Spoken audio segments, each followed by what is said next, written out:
Welcome to Fairy Tales -1.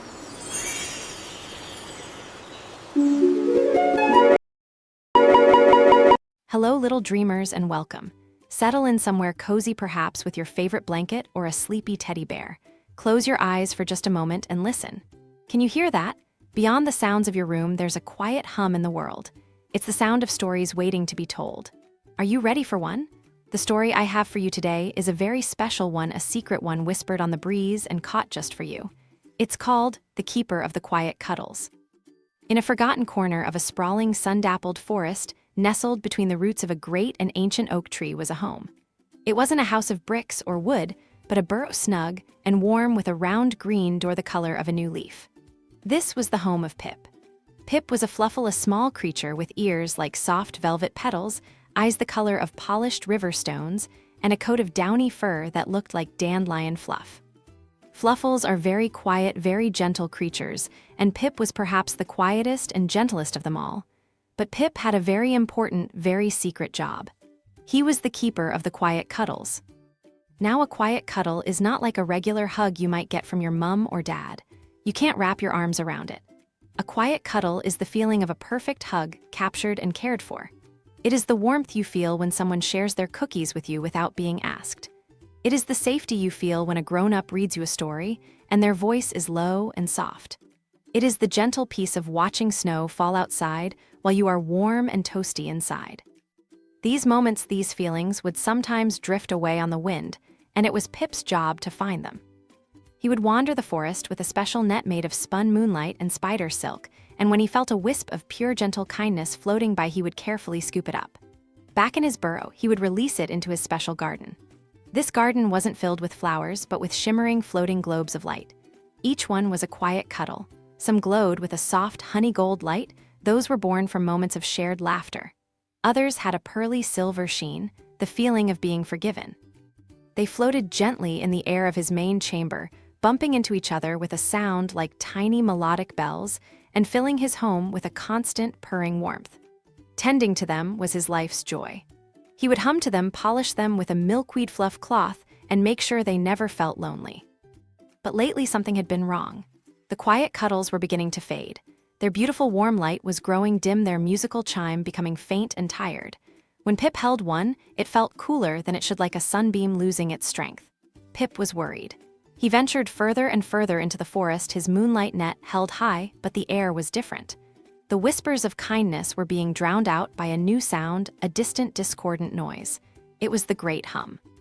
The hum of a world that was becoming too fast, too loud, and too busy. It was the sound of people rushing past each other, of screens buzzing louder than conversations, of impatience and hurried thoughts. This great hum was like a cold wind, and it was making it harder and harder for the delicate, quiet cuddles to exist.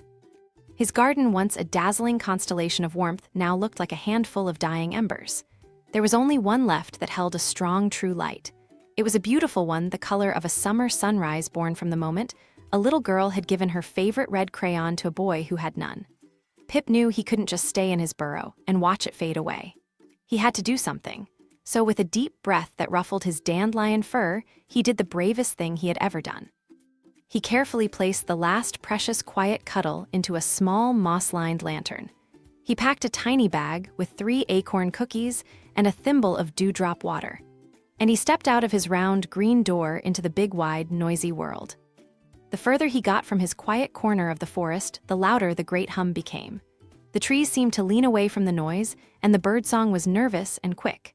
Soon the forest gave way to paved paths and tall gray buildings that scraped the clouds. The air smelled of hurry and smoke. Pip, small and gentle, felt very lost. People rushed by, their faces pointed down at glowing rectangles in their hands, their steps loud and sharp on the hard ground. They didn't see the tiny fluffle with the softly glowing lantern. They didn't have time. Just as Pip was about to hide in a bush, his ears drooping with sadness, he saw her. A little girl sitting all alone on a park bench. She had fiery red hair tied in 2 messy pigtails and was wearing mismatched socks, one with yellow stripes and one with blue dots. She wasn't rushing. She was just sitting, kicking her legs back and forth and drawing in a sketchbook with a very small, very worn-down pencil. Her name was Maya. Pip, clutching his lantern, crept closer. Maya looked up and her eyes wide and curious noticed the gentle light coming from Pip's mossy lantern. "What's that?" she asked. Her voice wasn't part of the great hum. It was clear and bright like a single bell. Pip was usually too shy to talk to big folk, but her voice was kind. It's a quiet cuddle," he whispered, his own voice barely a squeak. What?" Maya scooted closer, her mismatched socks making a scuffing sound. "It's pretty, but it looks a bit sleepy." Pip's ears drooped further. "It's the last one," he explained sadly. "The great hum is making them all fade.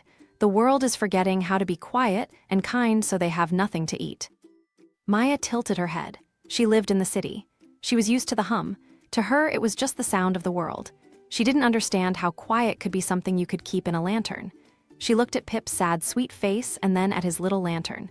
Inside, the sunrise-colored light pulsed weakly. An idea sparked in her mind. "Maybe it just needs an adventure," she declared. "Adventures are exciting, they're not quiet at all. Maybe some excitement will wake it up." Before Pip could object, Maya gently scooped him up, lantern and all, and placed him in the big front pocket of her overalls.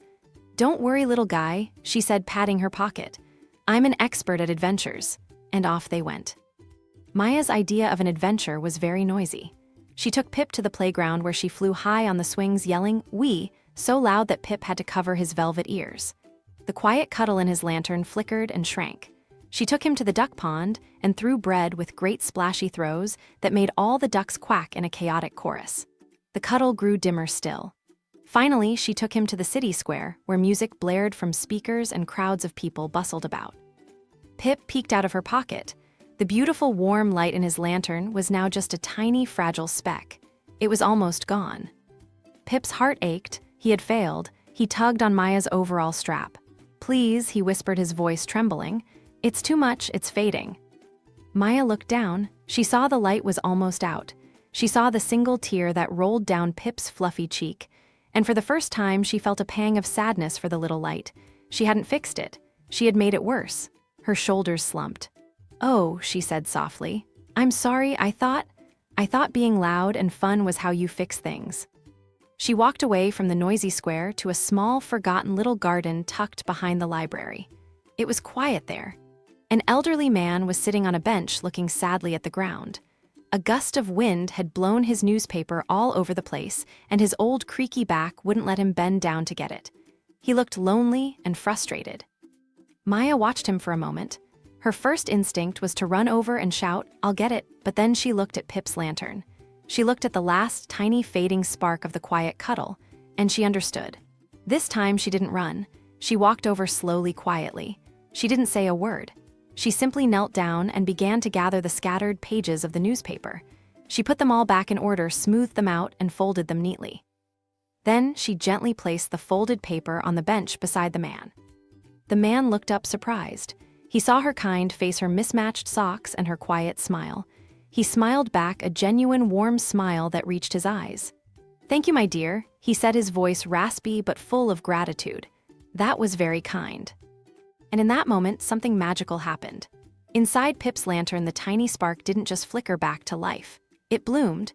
A new brilliant light the color of warm sunshine on a spring morning filled the little glass case. It was stronger, brighter, and warmer than even the sunrise-colored one had been. It pulsed with a gentle, happy energy. Maya had made a new quiet cuddle. She hadn't done it with noise or excitement. She had done it with simple, quiet kindness. She stared at the lantern, her eyes wide with wonder. She could feel the warmth of it right through her pocket. It was the best feeling in the world. It was the feeling of helping. "You see," Pip chirped, his voice full of joy. "You see what they eat. That's what they're made of." Maya finally understood. The quiet cuddles weren't things you found. They were things you made. They weren't meant to be kept in a garden, but to be created and shared, lighting up small corners of the world, one quiet, kind moment at a time. The great hum of the city didn't seem so loud anymore. It was just background noise because she had found the quiet magic within it. She and Pip spent the rest of the afternoon creating a whole garden's worth of quiet cuddles. They helped a little boy find his lost teddy bear. They left a pretty flower on the library doorstep. They sat with a lost dog, just keeping it company until its owner returned. With every small, gentle act, a new light would spark into existence, each one a different, beautiful color, until Pip's lantern was overflowing with a dazzling, shimmering rainbow of warmth. When the sun began to set, painting the sky in the colors of the cuddles they had made, Maya walked Pip back to the edge of the forest. "You don't need to be the only keeper anymore, do you?" she said, her voice soft. Pip shook his head, his velvet ears flopping happily. His lantern was so bright it lit up the path before them. "No," he said, "we can all be keepers." He returned to his burrow under the great oak tree. He released the new vibrant cuddles into his garden, and it was more beautiful and brilliant than it had ever been. It hummed with the sound of a new friendship and the warmth of a city that wasn't just loud, but was also filled with hidden moments of kindness. Pip still tended his garden, but he was no longer worried. He knew that out in the world, there was a girl with fiery red hair and mismatched socks, and many others just like her who were keepers too, filling the world with quiet cuddles, one small kind act at a time. And with that, our adventure for today comes to a gentle close. Pip and Maya learned that the most powerful magic isn't always the loudest. Sometimes it's as quiet as a kind word or a helping hand. Perhaps you can be a keeper of the quiet cuddles too in your own special way. If this story sparked your imagination and warmed your heart, a like would be wonderful. It's like sending a little quiet cuddle right here to our channel. And if you subscribe, you'll ensure you never miss our next tale. Until then, keep your eyes open for moments of quiet magic. Good night, little dreamers. See you again, and do like, share, and subscribe the channel, Fairy Tales.